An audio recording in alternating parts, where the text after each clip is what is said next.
Hello students. तो आज की वीडियो में हम देखने वाले हैं केमिस्ट्री 12th साइंस के लिए सैम्पल क्वेश्चन पेपर नंबर 2। तो अपकमिंग एग्ज़ाम के लिए ये बहुत ही इंपॉर्टेंट होने वाला सेशन। तो आज के सैम्पल पेपर में हम MCQ and assertion and reason question को सॉल्व करने की कोशिश करेंगे। सेक्शन ए के अंदर असर्शन एंड रीजन का जो पहला क्वेश्चन हमारे पास एमसीक्यू का जो पहला क्वेश्चन हमारे पास है वो कोऑर्डिनेशन केमिस्ट्री के अंदर से हमें दिखाई दे रहा है। तो रीड कर लेते एक बार।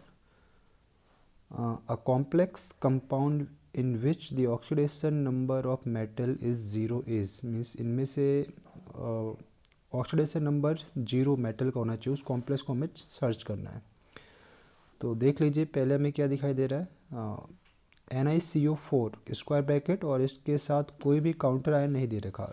तो इसका मीनिंग हुआ कि स्क्वायर ब्रैकेट के ऊपर चार्ज रहा 0, स्क्वायर ब्रैकेट पे चार्ज 0 है। और कार्बोनिल जो है उसका भी जो ऑक्सीडेशन नंबर होता है वो रहता है 0। अगर आप मेटल के ऑक्सीडेशन नंबर को x एज्यूम करोगे और इसका ऑक्सीडेशन नंबर फाइंड करोगे तो x + 4 × 0 = 0 पुट करना पड़ेगा आपको। तो x की वैल्यू ओवरऑल आपके पास 0 हो जाएगी। मीन्स आपका जो करेक्ट ऑप्शन मैच कर रहा है वो ऑप्शन नंबर फर्स्ट ही आपका करेक्ट ऑप्शन मैच कर रहा है। रिमेनिंग के जो भी ऑप्शन है लाइक प्लेटिनम, NH3 4Cl2, इसमें स्क्वायर ब्रैकेट के ऊपर +2 चार्ज रहेगा। सी ऑप्शन में स्क्वायर ब्रैकेट के ऊपर -3 चार्ज रहेगा और डी के अंदर -4 चार्ज रहेगा। तो इनमें कहीं ना कहीं मेटल की ऑक्सीडेशन नंबर कुछ निकल कर आएगी और पहले वाले ऑप्शन में मेटल की ऑक्सीडेशन नंबर आपकी निकल रही है 0। सेकंड क्वेश्चन आपके पास है कंसिडर द फॉलोइंग रिएक्शन। ये जो गिवन है आपके पास कहीं ना कहीं आपने इसे देखा है बायोमोलिक्यूल्स के अंदर। दिस इज़ द ग्लूकोज या फ्रुक्टोज। ग्लूकोज आपका है, CHO ग्रुप किसको रिप्रेजेंट कर रहा है, ग्लूकोज को। 6 member carbon chain with 5 hydroxyl group and 1 aldehyde group आपका ग्लूकोज रहता है। ग्लूकोज की रिएक्शन HCN से करवाई है। तो HCN क्या करता है, ये न्यूक्लियोफिलिक एडिशन रिएक्शन गिव करता है कार्बोनिल के साथ। तो HCN में से आपका ये जो ब्रेकडाउन होगा CN नेगेटिव और H+ में, ये कहाँ पे जाके अटैक करेगा, कार्बोनिल के कार्बन के ऊपर। तो कार्बन ऑक्सीजन डबल बॉन्ड आपका ब्रेकडाउन होंगे मीन्स डबल बॉन्ड आपका सिंगल बॉन्ड में कन्वर्ट होगा और ये जो प्रोडक्ट आपका बनता है एडिशन प्रोडक्ट, इसे बोलते हैं cyanohydrin. It is a cyanohydrin, ये आपका साइनोहाइड्रिन बना है। तो अब यहाँ पे स्टेटमेंट दे रहा है कि द गिवन रिएक्शन कंफर्म, ये किसको कंफर्म कर रही है, एक्चुअल में HCN विथ कार्बोनिल या एल्डिहाइड की प्रेजेंस को कंफर्म करती है। तो यहाँ पे देख लीजिए द प्रेजेंस ऑफ, पहला ऑप्शन है the presence of primary alcoholic group, no, ये तो रॉन्ग हो गया आपका। 5OH group attach to different carbon atom, ये भी आपका रॉन्ग है। All 6 carbon atom are linked in a straight chain, ये भी रॉन्ग है। इसके लिए आपका HI से रिएक्शन करवाते हैं, 6 कार्बन चेन के लिए HI से रिएक्शन करवाते हैं। डी वाला आपका करेक्ट मैच कर रहा है। The presence of carbonyl group in glucose, अगर हमें करना होता है तो हम HCN से उसकी रिएक्शन करवाते हैं और हमारे पास साइनोहाइड्रिन प्रोडक्ट बनता है। तो यहाँ पे सेकंड क्वेश्चन का करेक्ट आंसर रहेगा आपका D. Question number 3, phenol when first reacted with concentrated sulphuric acid then concentrated nitric acid. तो ये जो कहीं ना कहीं जो स्टेटमेंट दे रखी है वो नाइट्रेशन की स्टेटमेंट है। अगर आप सल्फ्यूरिक एसिड और नाइट्रिक एसिड से रिएक्ट करवाओगे तो आपके पास बनेगा 2,4,6 ट्राई नाइट्रोफिनॉल। बहुत ही ज़्यादा रिएक्टिव रहता है आपका फिनॉल का OH ग्रुप डायरेक्टिव ग्रुप रहता है ना। तो इससे इसकी ऑर्थो, पैरा और ऑर्थो प्राइम तीनों के ऊपर ही आपके पास एक ऑर्थो, ये पैरा एंड ऑर्थो प्राइम, इन तीनों पोजीशन के ऊपर nitro group means NO2 add हो जाएगा। तो करेक्ट आंसर रहेगा आपका A. Question number 4, which of the following complex species is not expected to exhibit optical isomerism. अब ऑप्टिकल आइसोमेरिज्म के लिए वी नो डैट कि हमारे पास बाइडेंटेड चिलेटिंग लिगेंड प्रेजेंट होना चाहिए। लाइक हमारे पास दो टाइप के हैं यहाँ पे जो मोस्ट फेमस है। पहला आपके पास EN और दूसरा आपके पास रहता है ऑक्सीलेटो। अगर कहीं ना कहीं आपके कंपाउंड में ये आ रहा है तो वो ऑप्टिकल आइसोमेरिज्म शो करेंगे। तो हमें पूछा है is not expected to exhibit optical isomerism, means जो नहीं कर रहा वो चेक कर लेते हैं। तो सिंपली आप चेक कर लीजिए कौन से कॉम्प्लेक्स में EN और OX नहीं है, वही आपका आंसर होगा। ऑप्शन ए के अंदर EN है, ऑप्शन बी में भी EN है, ऑप्शन डी के अंदर भी EN है, बट ऑप्शन सी के अंदर EN नहीं है। अब EN नहीं है तो ये ऑप्टिकल आइसोमेरिज्म शो नहीं करेगा और आपके लिए यही आंसर होगा। क्वेश्चन नंबर 5, तो क्वेश्चन 4 का आंसर सी था, ये ऑप्टिकल आइसोमेरिज्म शो नहीं करेगा क्योंकि इसके अंदर कोई भी बाइडेंटेड लिगेंड प्रेजेंट नहीं है। Question number 5, which of the following set correctly represent the increase in the melting point of isomeric dichlorobenzene, means isomeric dichlorobenzene का बॉइलिंग पॉइंट इंक्रीज हो रहा है। तो बॉइलिंग पॉइंट किस कंडीशन में इंक्रीज होगा? देखो ये 3 टाइप के आइसोमर्स फॉर्म करेंगे। अगर हम 1, 2, 1, 3 एंड 1, 4, ये आपका है Cl, मैं 1, 4 बता देता हूँ Cl। ये 1, 4, ये जो आपको दिखाई दे रहा है ये 1, 4 ये 1 नंबर पोजीशन पे और ये 4 नंबर पोजीशन पे। तो 1, 4 डाइक्लोरोबेंजीन ये सिमेट्रिक मॉलिक्यूल है। क्या है? Symmetric molecule. सिमेट्री इसके अंदर प्रेजेंट होती है, इसकी वजह से जो इसके क्रिस्टल के अंदर अरेंजमेंट ऑफ 1, 4 डाइक्लोरोबेंजीन है वो बहुत ही अच्छे से होती है। 2 मॉलिक्यूल आपस में बहुत ही अच्छे से फिटेड होते हैं आपके क्रिस्टल्स के अंदर या लैटिस के अंदर। तो इसकी वजह से इसका जो मेल्टिंग पॉइंट है वो हाई हो जाता है। इसके लैटिस को ब्रेक करने के लिए ज़्यादा एनर्जी की रिक्वायरमेंट होती है। तो सबसे ज़्यादा जो पॉइंट जो टेम्परेचर है मेल्टिंग पॉइंट का वो सबसे ज़्यादा होगा 1, 4 डाइक्लोरोबेंजीन का। तो वो चेक कर लेते हैं। 1, 4 की जगह यहाँ पे पैरा दे रखा है, पैरा डाइक्लोरो। 1, 4 को हम पैरा भी बोलते हैं, 2 को हम ऑर्थो बोलते हैं और 3 को हम मेटा बोलते हैं। तो ये पैरा डाइक्लोरो 2 ऑप्शन के अंदर पैरा दे रखा है। ठीक, फिर आपका रहेगा पैरा सबसे लास्ट में होना चाहिए। ठीक, तो सबसे लास्ट में पैरा ये वाला है, ऑप्शन ए। अगर इसमें देखोगे तो para dichlorobenzene is greater than Meta dichlorobenzene is greater than ortho dichlorobenzene. तो करेक्ट आंसर आपका जाएगा, करेक्ट आंसर इसके अंदर रहने वाला है आपका ए। ठीक है, due to symmetry of para dichlorobenzene its melting point is highest compare to ortho and meta. Next question पे चलते हम लोग। Question number 6, which of the following statement is not correct about solution of electrolyte. अब solution of electrolyte के लिए कौन सा statement correct नहीं है उसे अपने को सर्च करना। तो पहला statement, the conductivity of solution depend upon size of ions. तो ये तो स्टेटमेंट सही है, कंडक्टिविटी साइज ऑफ आयंस के ऊपर डिपेंड करता है, इट इज़ करेक्ट। एक तो बिगर साइज के आयंस होंगे, एक स्मॉलर साइज के आयंस होंगे, तो स्मॉलर वाले ईजिली आपके ट्रैवल कर पाते हैं तो वो ज़्यादा कंडक्टिव रहते हैं। ठीक है, the conductivity depend upon viscosity of solution. Yes, ये भी आपके पास स्टेटमेंट सही है। हाईली विस्कस लेस कंडक्टिव रहते हैं कंपेयर टू लेस विस्कस या लो विस्कस सॉल्यूशन। थर्ड की बात करते हैं, conductivity does not depend upon solvation of ions. ये आपका इनकरेक्ट स्टेटमेंट दिखाई दे रहा है। सॉल्वेशन इन द सेंस जो भी आयंस है उसके सराउंडिंग में वाटर आ जाते हैं। ठीक है, और जितना ज़्यादा सॉल्वेशन होगा वो कंडक्टिविटी उसकी कम होती जाएगी। ये बोल रहा है conductivity does not depend upon solvation of ion, तो ये तो इनकरेक्ट हो गया, सॉल्वेशन पर डिपेंड करता है। Higher the solvation lower the conductivity आपके पास रहता है। तो नेक्स्ट और तो थर्ड वाला स्टेटमेंट आपका रॉन्ग है। फोर्थ वाला statement, the conductivity of the solution decrease with temperature, तो ये भी आपका रॉन्ग जा रहा है। The conductivity of the solution increase होगा, क्योंकि अगर आप टेम्परेचर बढ़ाओगे तो नंबर ऑफ आयंस ज़्यादा प्रोड्यूस होंगे। टेम्परेचर बढ़ाओगे तो नंबर ऑफ आयंस जो है वो ज़्यादा प्रोड्यूस होंगे। आयंस ज़्यादा प्रोड्यूस होंगे तो कंडक्टिविटी आपकी बढ़ेगी। ठीक है, तो ये वाला भी रॉन्ग है। थर्ड एंड फोर्थ रॉन्ग है।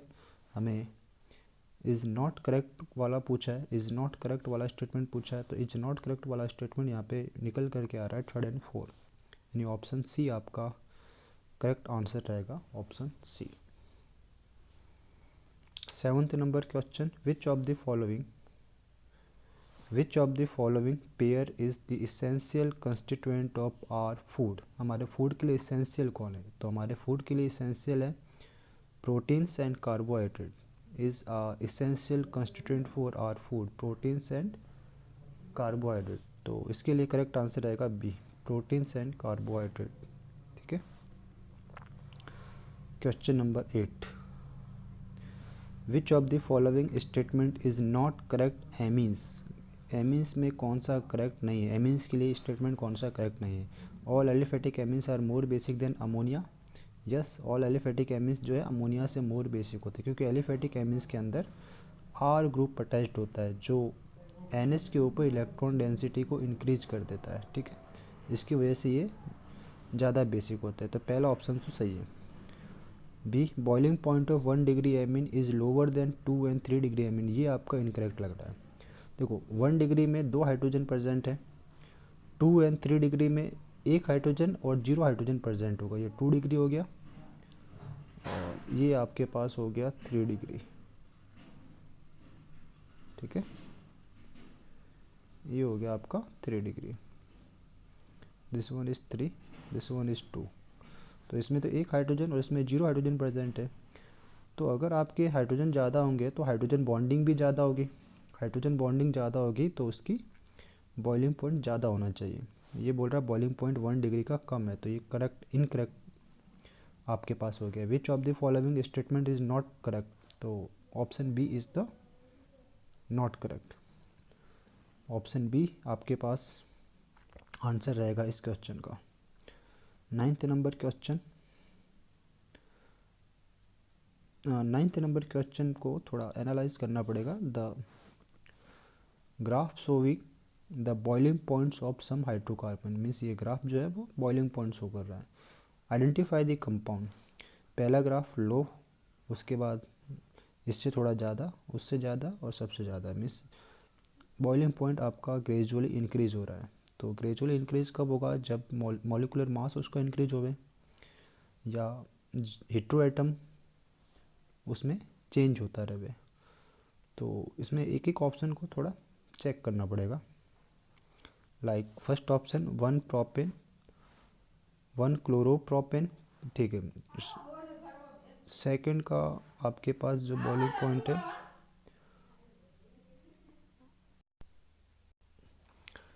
तो ऑप्शन ए इसमें अगर हम देखें 1 प्रोपेन एंड सेकंड नंबर पे 1 क्लोरोप्रोपेन, तो 1 क्लोरोप्रोपेन का जो बॉइलिंग पॉइंट है 1 प्रोपेन से ज़्यादा होगा, अभी तक ठीक है।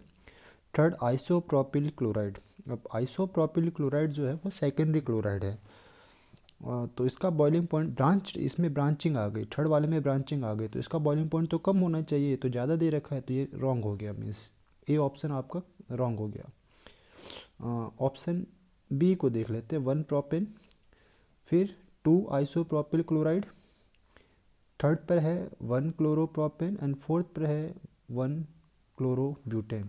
तो ये सीक्वेंस सही है आपका। इसमें जो करेक्ट आंसर रहेगा बी वाला आपका करेक्ट आंसर रहना चाहिए। क्यों, क्योंकि देखो पहले तो propane and 1 propane and chloropropane की बात करें तो क्लोरोप्रोपेन का जो बॉइलिंग पॉइंट है वो ज़्यादा होगा, और फिर क्लोरोब्यूटेन का बॉइलिंग पॉइंट सबसे ज़्यादा होगा क्योंकि इसमें सबसे ज़्यादा नंबर ऑफ कार्बन है, इसमें 4 कार्बन है और 1 chloride.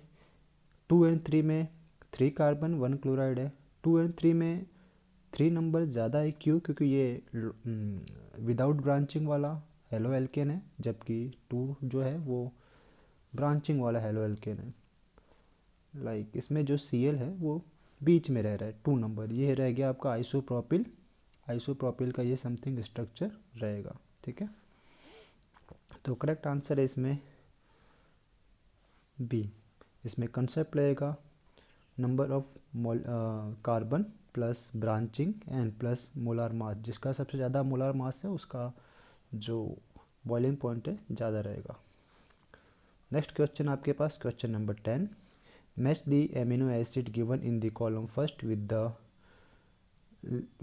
There 1 letter code given in the column second. अब ये जो पर्टिकुलर क्वेश्चन है हमारे बुक के अंदर इसका पूरा एक सेक्शन दे रखा है, बट ये हमसे याद हो नहीं पाता है। तो जस्ट अभी याद रखने के लिए अगर क्वेश्चन है तो इसको एक बार मैच कर लेते हैं। ग्लूटामिन का जो कोड मैच होगा वो रहेगा क्यू के साथ। ग्लूटामिन का जो कोड है वो क्यू के साथ मैच होगा। इसके लिए पॉइंटर चाहिए हमें। ग्लूटामिन फर्स्ट कैपिटल क्यू, तो फर्स्ट क्यू किसके साथ है? बी ऑप्शन में ही फर्स्ट का क्यू दे रखा है, ठीक है। तो यही शायद पूरा पेयर मैच करेगा, देख लेते हैं। एर्जिनाइन के लिए यहाँ पे जो कोड है वो कैपिटल आर, एर्जिनाइन के लिए कोड कैपिटल आर मैच हो रहा है। और थर्ड में एस, फेनिल एमिन के लिए आपके पास है एफ, फेनिल एमिन को एफ से रिप्रेजेंट कर रहे हैं। And fourth is P, aspartic acid को हम डी से रिप्रेजेंट करते हैं, ठीक। तो करेक्ट आंसर इसमें रह रहा है option B. Consider the following graph. अब ये ग्राफ है किसके बीच में है? मीन्स आपका जैसे जैसे डाइल्यूशन इंक्रीज हो रहा है, डाइल्यूशन जब भी इंक्रीज होता है तो हम राइट टू लेफ्ट साइड में मूव करते हैं। Right to left, dilution increase करने के लिए राइट टू लेफ्ट में मूव करना होता है। तो जैसे जैसे डाइल्यूशन इंक्रीज हो रहा है ये ग्राफ कहाँ पे मूव कर रहा है? ये ग्राफ वाई एक्सिस की ओर मूव कर रहा है, वाई एक्सिस की ओर मूव कर रहा है। तो चेक करते हैं पूछ क्या रहा है ये हमसे। Here the limiting molar conductivity is near about. अब ये चेक कर लो कि ये जो वाई एक्सिस के ऊपर ये लाइन कहाँ पे मिल रही है। तो अगर इसको हम चेक करें तो ये समथिंग 149.8 से ऊपर 150 के आसपास ये मीट करेगी। तो 150 बी ऑप्शन है, तो 150 पे बी ऑप्शन है, तो यही अपना राइट आंसर रहेगा। राइट आंसर रहेगा बी। चलिए नेक्स्ट क्वेश्चन आपके पास है 12 नंबर। रीना when reacted aniline with sodium nitrate and hydrochloric acid. ये तो ऐसे ही पता चल जाना चाहिए आपको। Sodium nitrate and hydrochloric acid with aniline अगर आ जाए तो हमारे पास होता है benzene diazonium salt, benzene diazonium salt, ठीक है, वो बनतेगा। A compound was form, this compound further give phenol on reaction with. Phenol किसके साथ देगा? Benzene diazonium salt. तो अगर बेंजीन डाईएजुनियम सॉल्ट की रिएक्शन वाटर के साथ अगर आप करवा दोगे, ये N2+ है और ये Cl नेगेटिव, इसकी रिएक्शन वाटर के साथ अगर आप करवा दो तो आपके पास बन जाएगा फिनॉल। तो करेक्ट आंसर आपके पास है वार्म वाटर, जो कि ऑप्शन नंबर ए है। वाटर हमें चेक करना, वार्म वाटर 12 का आपका हो जाएगा ए, ऑप्शन ए, ठीक है। वाटर के साथ कराओगे तो फिनॉल बन जाएगा। फिर चेक कर लेते हैं हम लोग। नेक्स्ट हमारे पास असर्शन एंड रीजन के क्वेश्चंस आ जाएंगे। Bromination of phenol, first 13th का first question. Bromination of phenol take place even in absence of Lewis acid. बिल्कुल ब्रोमिनेशन इजीली हो जाता है। क्यों होता है? लेविस एसिड की भी जरूरत नहीं है। रीजन, क्योंकि इसके अंदर OH ग्रुप प्रेजेंट है जो कि एक्टिवेटिंग ग्रुप है। In phenol OH group attach to benzene ring has highly deactivating effect. ये रॉन्ग है ना, डीएक्टिवेटिंग थोड़ी होता है, ये तो एक्टिवेटिंग है। ये हो गया रीजन, हो गया आपका रॉन्ग। असर्शन आपका राइट है, तो assertion is true, reason is false. तो ऑप्शन सी इसका मैच करेगा।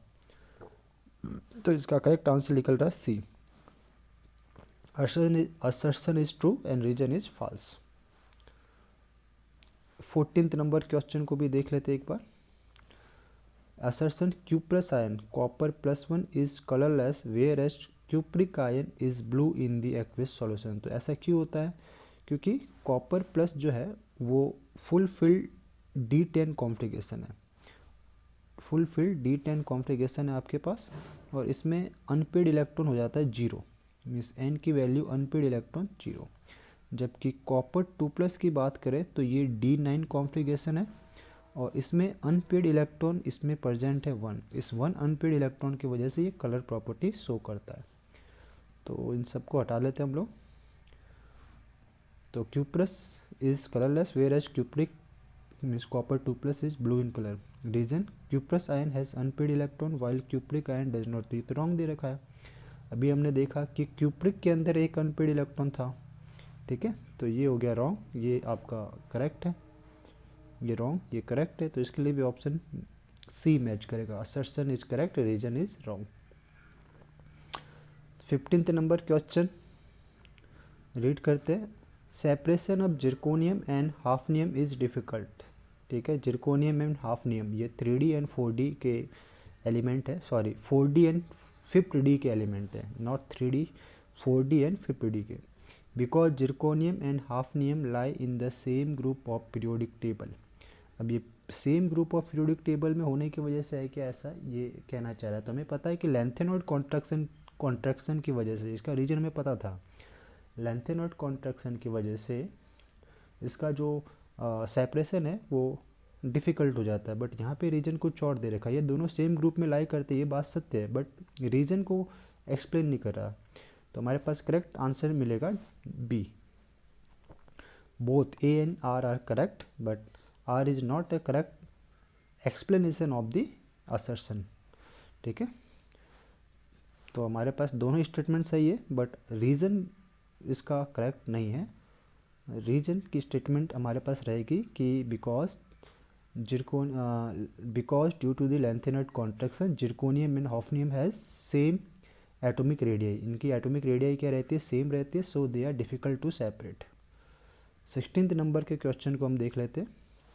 असर्शन की लाइन है, in a acylation reaction of amines equilibrium shift to right hand side in presence of pyridine. ये जो इक्विलिब्रियम है वो राइट हैंड साइड में शिफ्ट हो जाता है एसिलेशन की कंडीशन में। ऐसा क्यों होता है, क्योंकि जो एसिड रिमूव होगा वो एसिड पिरिडिन के साथ रिएक्ट करके आपका सेपरेट हो जाएगा। इसकी वजह से ये जो इक्विलिब्रियम है वो राइट साइड के अंदर शिफ्ट होता है। देखो एसिलेशन के अंदर आपका HCl समथिंग रिमूव होता है, लाइक RNH2, ठीक है, पहला, प्लस एसाइलेशन करना है तो RCOCl। अब होगा क्या, एमीन का एक H, एमीन का H और ये Cl मिलके क्या बना देते हैं, HCl। और इस HCl को कौन रिमूव करता है, पिरिडिन। दिस वन पिरिडिन इसको रिमूव करेगा और रिमूव करके इक्विलिब्रियम को राइट साइड में शिफ्ट करेगा। ठीक है, रीजन देख लेते हैं। In the presence of strong base, just हमने जो बेस यूज में लिया है पिरिडिन, वो एक टाइप से स्ट्रॉन्ग बेस ही है हमारे पास। ठीक, तो इन presence of strong base HCl is removed and reaction shift toward right side. तो रीजन भी सही है, जैसा अभी रीजन हमने सीखा वही रीजन को एक्सप्लेन कर रहा है, तो इसके लिए करेक्ट मैच करेगा ए। तो इस टाइप से सैम्पल नंबर 2 के हमने सैम्पल पेपर 2 के हमने MCQ and assertion and reason question को सॉल्व किए। तो आप लोगों से उम्मीद रहेगी कि आप लोग भी इसे अपने नोटबुक में नोट डाउन करेंगे और अच्छे से समझ लेंगे। Thank you and have a nice day.